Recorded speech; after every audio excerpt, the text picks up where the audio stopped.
Tunay nga na napakabuti po ng ating Panginoon. Saan man tayo naroroon, nais niya tayong pagpalain.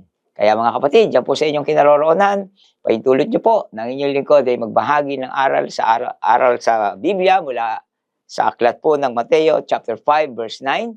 At bago ito, tayo po sandaling manalangin. Panginoon, marami pong salamat. Banal na Espiritu, na ikaw nagbibigay ng pagkakataon, lumago kami, Panginoon, sa aming pananampalataya at patuloy na magkaroon ng karunungan, Panginoon, upang ang buhay namin ay maging matagumpay gaya ng iyong ninanais. Salamat po, Diyos, sa pagsama mo sa amin ngayong umaga, sa aking mga kapatiran, sa kanilang mga tahanan, sa pangalan ng Panginoong Hesus. Amen. Amen. So, aking pong ibabahaging talata ay sa Matthew chapter 5 verse 9, dahil napakaganda nga po ng ating battle cry ngayon, no? That we will rise in peace with God's power.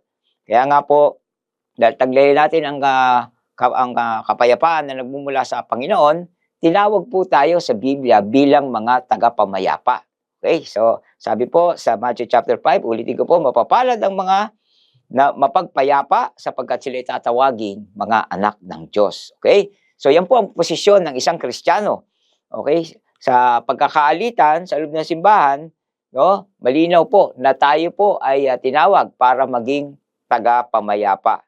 Tagapamayapa, tagapagtayo, yan po, no, tagapangalaga ng pagkakaisa. Iniingatan po natin dapat yung relationship sa loob ng church.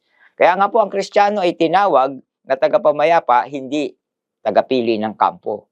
Hindi para tayo sumusunod sa mga damdamin ng mga tao, kundi kung ano yung nais ng Diyos sa kanyang iglesia ang dapat po nating panindigan.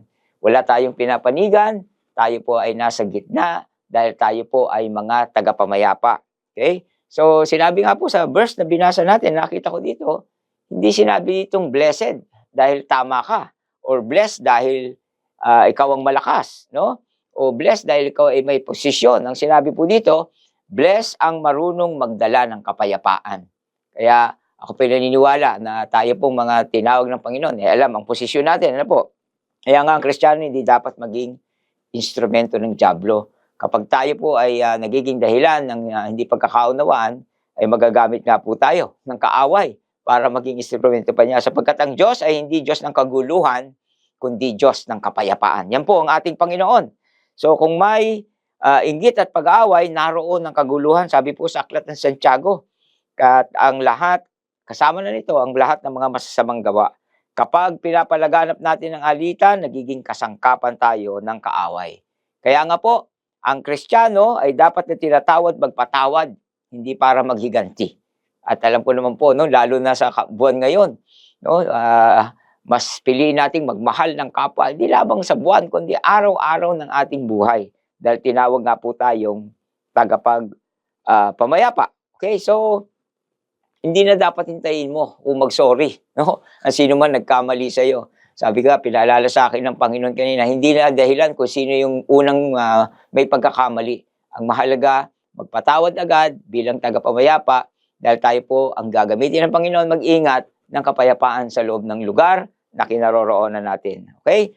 So, kaya nga po, ang Kristiyano ay dapat mag-ingat sa kanyang bibig dahil kadalasan yan ang pinagmumulan ng kaguluhan eh.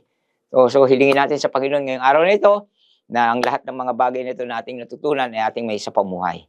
Lord, marami pong salamat.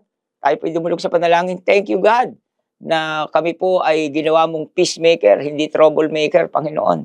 At taglay namin, Lord, ang kapayapaan ng Panginoong Hesus sa aming mga buhay. Kaya naman, Lord, kami hahayo, kami pupunta sa mga tao, at maging sa ang lugar, Lord, kami po ay nagdideklara na kami po ay tagapamayapa or peacemaker, at ang pag-ibig mong patuloy na mahihayag, Lord, sa lahat ng mga tao pag kami ay nakikita. Salamat po ng marami. Ito po kami dinideklara sa pangalan ng Panginoong Hesus. Amen. God bless you po and shalom.